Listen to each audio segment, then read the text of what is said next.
handik ere, baten eraman duten Audientzia Nazionalera, epailea, ez dakiz,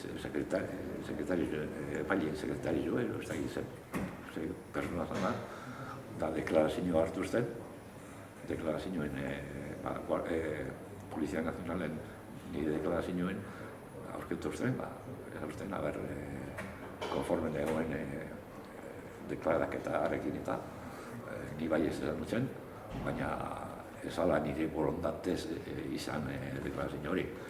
Ez ala behartute trato txarrekin eta mehatxuekin eta dena.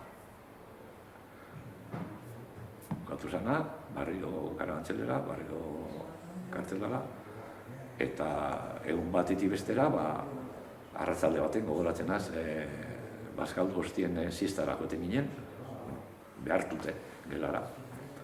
Eta ziztan tarte hortan negoen, eta holako baten funtzionario bat hartu zen, zabaldo banatie, fulanito eta tal, akompaineka eta tal. Da orduen, nik galtetu zen, pero ¿dónde? ¿O qué? ¿Para qué? ¿Algún trámite o alguna cosa? No, que te vas en libertad. No te vas a la calle o te vas en libertad o la cosa, no. Baina nintzen, nuen sinistu.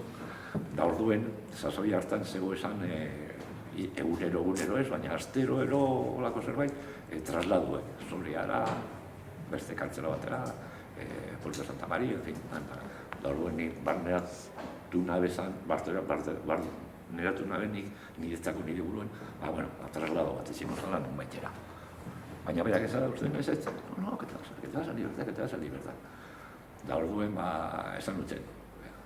Si es verdad eso, déjame un minuto que les voy a avisar a unos compañeros que están en otra celda.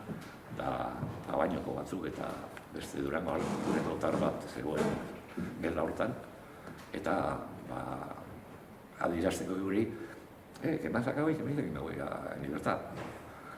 Da, gero urreko tramite bete,